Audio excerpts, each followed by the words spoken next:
Bonjour à tous et merci de vous informer sur Ecclesia TV. À la une de cette édition, la clôture de la deuxième édition de la campagne de sensibilisation pour la cohésion sociale et la paix initiée par le révérend père Gilles César Dogoua s'est tenue sur le grand terrain du village d'Anono.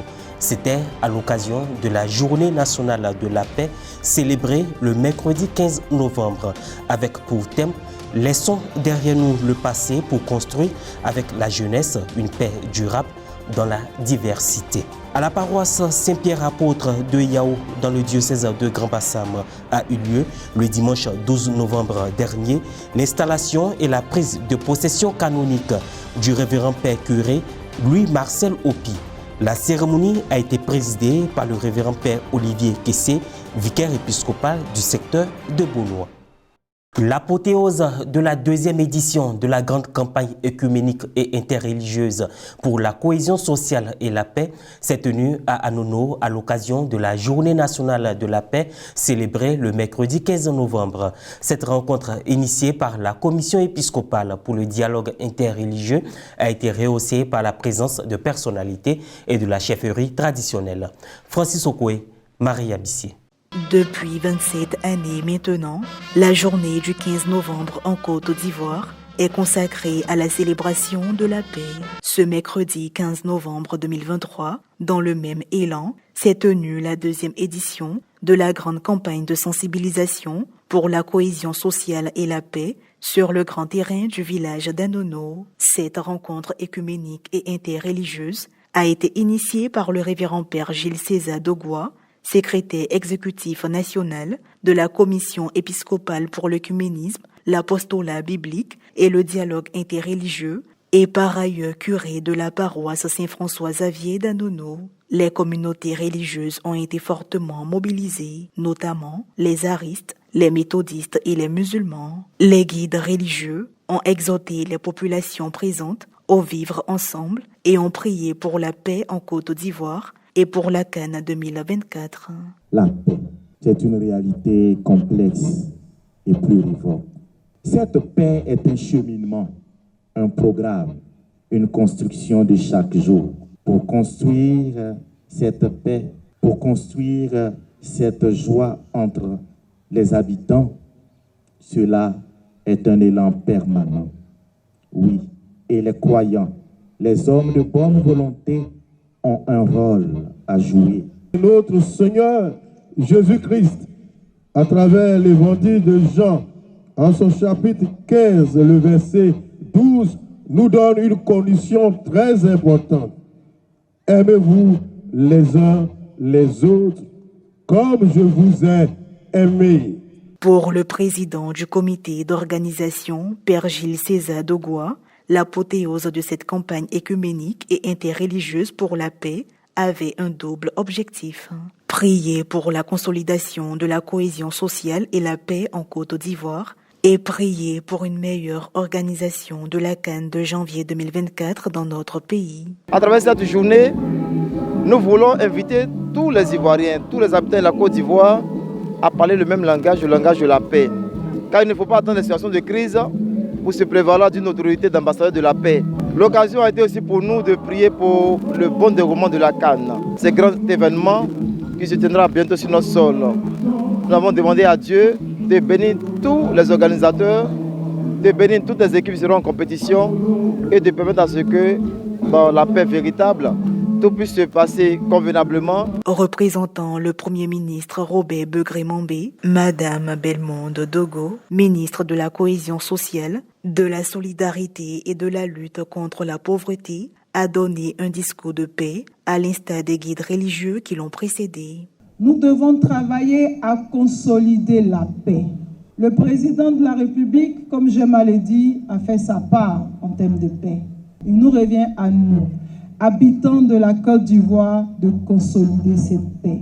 Et si Anono a pris l'initiative, à travers le père Dagoua, de faire de la journée de la paix une journée de prière, les membres du gouvernement que nous sommes, au nom du président de la République, nous ne pouvons que vous accompagner. Comme à l'accoutumée, la chefferie traditionnelle d'Anono a pris une part active à cette deuxième édition de cette campagne écuménique et interreligieuse pour la paix.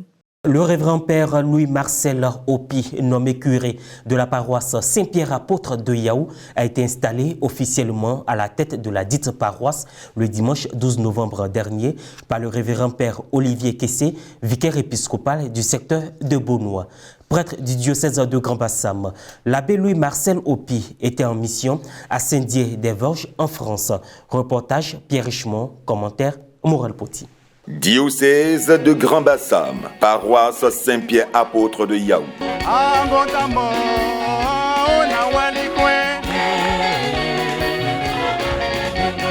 C'est dans la joie et l'effervescence que les fidèles de cette paroisse, appartenant au secteur pastoral de Beaunois, ont accueilli le nouveau curé en la personne du révérend père Louis-Marcel Opi. Cette messe d'installation a été rehaussée par la présence de l'évêque émérite, Monseigneur Paul Dacoury-Tablé, des prêtres, religieuses, autorités politiques, administratives et coutumières. La nouvelle a été donnée par M. Omer Raphaël Alain, représentant du conseil pastoral paroissial. On suivit la lecture de la lettre de nomination du nouveau curé faite par le révérend père Paul Roger Vanga. La présentation du nouveau curé par le vicaire épiscopal du secteur de Beaunois, révérend père Olivier Kessé. La prestation du serment de fidélité et la prière d'invocation à l'Esprit Saint. Dans l'homélie qu'il a prononcée, le vicaire épiscopal a exhorté le peuple de Dieu qui était présent à la paroisse Saint-Pierre apôtre de Yahou à ne jamais se contenter du peu,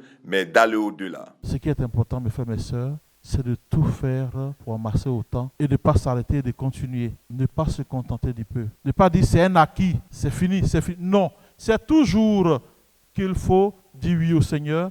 C'est toujours qu'il faut chercher à rencontrer le Seigneur. C'est toujours qu'il faut aller à la rencontre aussi de son frère et de sa sœur, de tout ce que nous vivons. De sorte que quand la fin approchera pour chacun d'entre nous, parce que la fin immédiate est la fin dernière pour tous, mais la fin immédiate là, c'est ça qu'elle parle la deuxième lecture, la Thessaloniciens. Parce que ceux qui meurent maintenant, ils ne verront pas la fin des temps. Qu'est-ce qui va se passer? Est-ce que nous serons les plus avantagés? Ce n'est pas ça qui est le plus important. La fin, pour moi, ça peut être ce soir, ça peut être demain. La fin dernière, le Seigneur me l'a dit, je ne le sais pas, seul le Père le sait. Mais il faut être prêt le jour au jour. Il faut être prêt chaque jour. Toujours, il faut se donner. Et ça, c'est très important. Comme ça, quand le Seigneur vient à ma rencontre, je suis prêt. Et quand je suis prêt, je peux dire au Seigneur, prends-moi. Un peu comme le vieillard Simon qui a dit, maintenant, Maître souverain, tu peux laisser ton serviteur s'en aller en paix. Et ça, c'est très important. Et la mission du Père, je le dis, il est venu, c'est pour vous aider dans ce sens. Dès l'instant que mon Père vous avait dit oui au Seigneur, c'est au travers de votre Père évêque, quand il vous a dit, mon Père, je vous affecte ici, à la part de Yahou, vous avez dit oui. Mais en disant oui à notre Père évêque, c'est au Seigneur que vous dites oui. Et en disant oui, la sagesse déjà personnifiée du Seigneur est déjà dans votre maison, est déjà avec vous. Et cette sagesse, vous l'avez pour aider ce peuple-là à ne pas se contenter du peu, mais à se donner davantage pour vivre des moments forts, des moments intenses, des moments formidables avec le Seigneur. Les différentes étapes du rite d'installation du nouveau curé ont été effectuées par la suite. La profession de foi, la vertu, le nouveau curé révèle la chasuble, la réception de la clé de la paroisse, l'étape du baptistère, l'étole, dans son rôle d'absolu, les pêches des fidèles par le sacrement de la confession, la remise de la clé du tabernacle, l'installation du curé sur le siège de présidence. Après la communion, il y a eu la lecture du procès verbal de la prise de possession du nouveau curé, fait par le révérend père David Lobo Oureche, chancelier du diocèse. Pour exprimer leur joie d'avoir un nouveau curé, les paroissiens ont apporté des présents à l'élu du jour. Je veux être proche de chaque chrétien de ma paroisse, les plus jeunes, les enfants, les plus jeunes, les adultes, particulièrement les malades, les plus défavorisés, pour créer une église famille où il fait bon vivre, où on vit vraiment la fraternité, l'amour de Dieu. Ce que j'attends de cette communauté, qu'elle me fasse confiance, d'abord confiance au Seigneur qui m'a envoyé ici, et qu'elle me fasse confiance avec la grâce de Dieu pour bâtir vraiment cette communauté de frères. Nous sommes très fiers de l'installation de notre curé.